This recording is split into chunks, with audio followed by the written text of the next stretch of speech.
Saudara, Timnas Indonesia menerima kekalahan pertamanya di kualifikasi Piala Dunia 2026 zona Asia. Skuad Garuda kalah 2-1 dari tuan rumah Tiongkok pada matchday keempat grup C.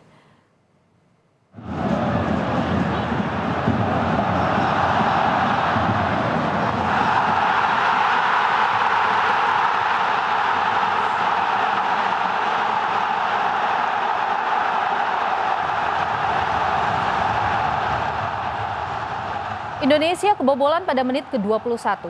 Bermula dari tendangan bebas di tengah lapangan. Bola lalu diarahkan ke area kotak penalti Indonesia. Bek Sein salah mengantisipasi bola. Bai Helamu Abu Duwaili bisa menerima bola tanpa pengawalan dan menendang bola yang menembus gawang Indonesia.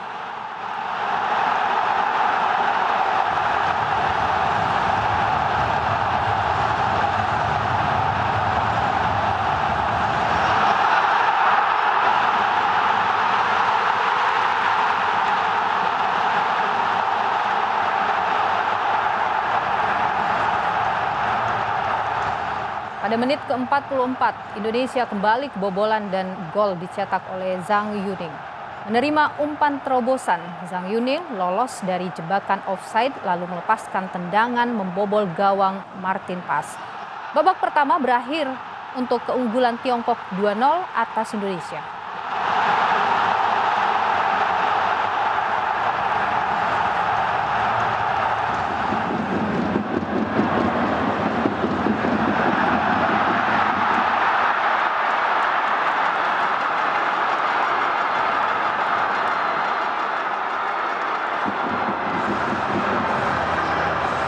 Memasuki babak kedua, skuad Garuda kembali menekan pertahanan Tiongkok. Pada menit ke-86, Timnas Indonesia bisa memperkecil kedudukan lewat tendangan Tom Hai. Bermula dari lemparan ke dalam Pratama Arhan, bola disundul lawan lalu dikuasai Tom Hai yang melepas tendangan menembus gawang Tiongkok. Indonesia terus menekan Tiongkok pada tambahan waktu laga. Tetapi tak ada lagi gol yang tercipta. Laga pun berakhir dengan skor 1-2.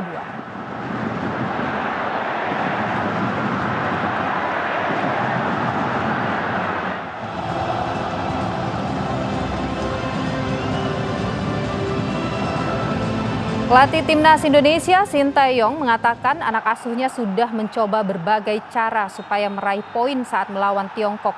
Namun Indonesia harus menghadapi kenyataan bahwa tim tuan rumah memiliki motivasi lebih tinggi karena tampil di hadapan pendukung sendiri. Sintayong menegaskan kekalahan dari Tiongkok bukan akhir segalanya. Ia berjanji membawa Indonesia bangkit di pertandingan selanjutnya. 네, 일단 중국팀한테 축하한다고 얘기해주고 싶고요.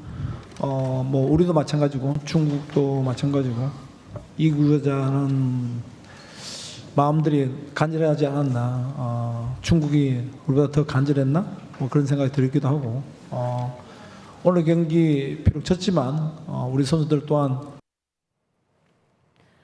Ketua Umum PSSI Erick Thohir menanggapi kekalahan Timnas Indonesia dari Tiongkok. Di akun Instagramnya, Erick Thohir mengatakan akan mengevaluasi Timnas Indonesia sepulang dari Tiongkok. Namun, Erick mengajak masyarakat Indonesia untuk tetap mendukung skuad Garuda saat menang maupun kalah.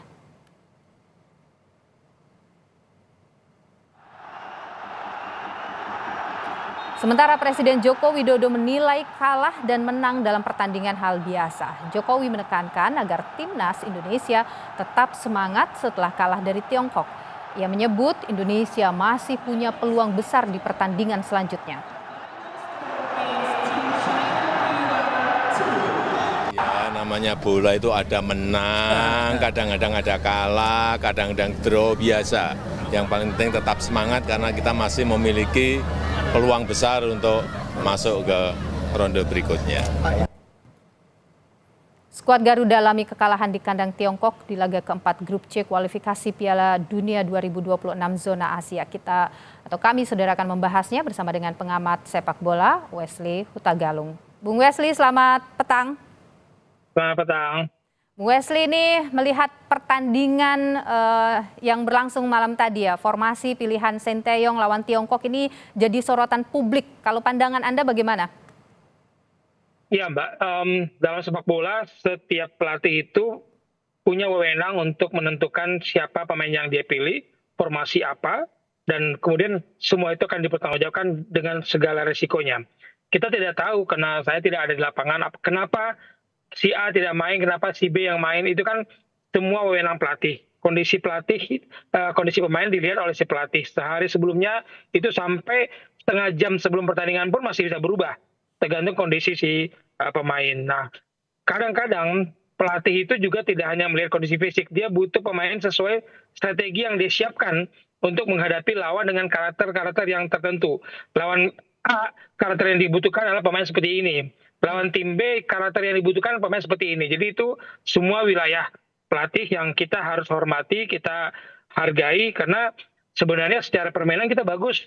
Secara kualitas serangan ini yang terbaik, jumlah serangan, intensitas serangan kita yang terbaik dari 3 pertandingan sebelumnya ketika kita berhasil imbang. Oke, Bung Wesley, kalau Anda melihat ini, kan kita lihat ya di 3 pertandingan sebelumnya kita trennya positif gitu. Kemudian sekarang ada kekalahan seperti ini. Anda melihat ini kita sebenarnya kalah taktik atau kalah kemampuan bermain timnas ini?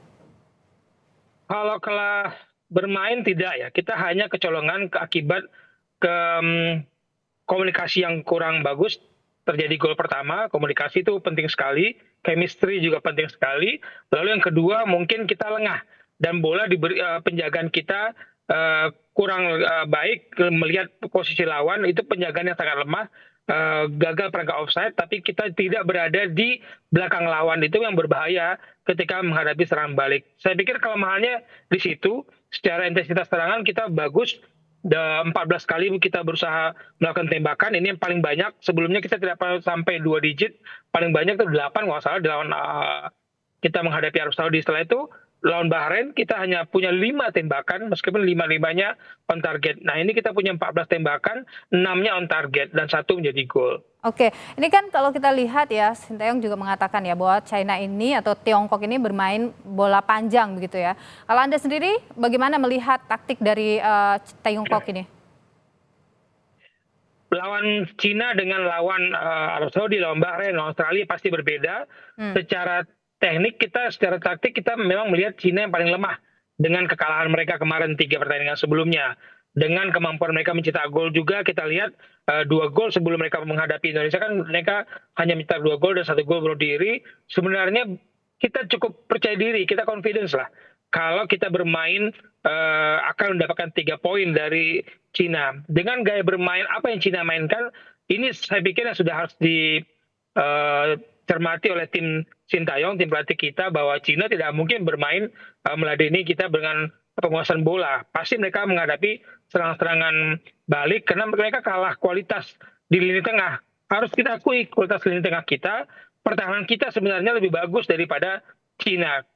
Intensitas serangan kita saja yang menjadi catatan dari 3 pertandingan sebelumnya sebelum kita menghadapi Cina. Jadi saya pikir wajar kalau Cina bermain melawan serangan, provokasi di lapangan pun wajar melakukan, yaitu bagian dari strategi untuk merusak konsentrasi para pemain kita. Oke, begini, ada juga yang disoroti oleh publik adalah soal pemain-pemain yang diturunkan oleh Sinteyong. Misalnya Tom Haye ya, ini yang baru diturunkan itu di babak kedua. Ini juga dianggap berpengaruh begitu. Dia menciptakan gol di babak kedua itu. Bagaimana Anda melihat sorotan soal itu? Tadi saya sampaikan bahwa pelatih itu pasti punya alasan pemilihan strategi. Dia mencari 11 pemain terbaik untuk menjalankan strategi dia, tapi tidak hanya itu, dia harus meracik strategi bagaimana mengeluarkan kemampuan terbaik seluruh pemain yang diturunkan agar menjadi satu kesatuan chemistry yang bagus. Nah, mungkin tim HY memang disiapkan jadi senjata babak kedua. Meskipun kalau saya pribadi, saya sangat suka kalau tim HY bermain dari awal, di belakangnya dikawal oleh Nathan maupun Ivar Jenner. Saya sukanya 3 pemain itu bermain sejak awal. Tapi kan pelatih punya pilihan sendiri, punya alasan sendiri kenapa pemain A cadangan, kenapa pemain B baru dimainkan babak kedua. Jadi sekali lagi saya katakan pelatih berhak memilih, menentukan siapa pemain yang dipanggil, dan dialah yang mempertanggungjawabkan hasil pilihan dan strategi yang dimainkan itu. Oke, termasuk soal ini juga ya, Bung Wesley ya, soal kapten kita yang Asnawi Mangkualam ini kan jadi kapten. Padahal kalau kita lihat di 3 laga sebelumnya ya tidak diturunkan begitu. Anda sendiri menilai itu berpengaruh juga soal kapten ini? Harusnya tidak ya, karena sejak awal memang tim kita ini kaptennya adalah Asnawi.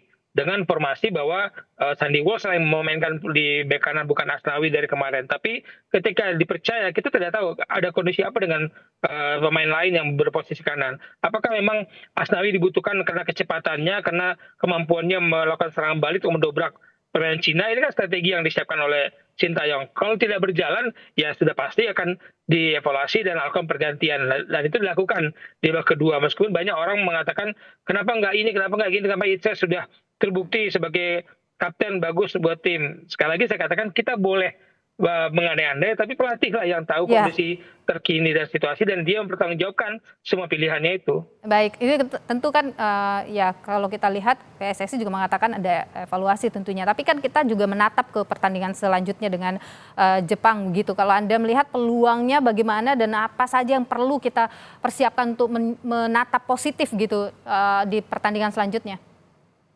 Ya, di grup C ini situasinya masih terbuka, sangat peluang kita masih terbuka.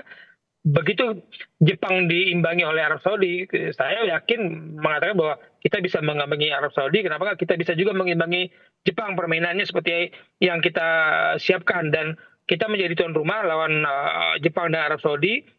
Kembalikan kepercayaan diri para pemain, harus ada pasti evaluasi, tapi federasi, ketum, PSSI, siapapun boleh mengevaluasi, pelatihlah yang tahu situasi dan strategi yang dibutuhkan untuk menghadapi Jepang dan Arab Saudi. Karena situasi di grup C sangat terbuka, peluang kita masih terbuka untuk lolos ke babak berikutnya.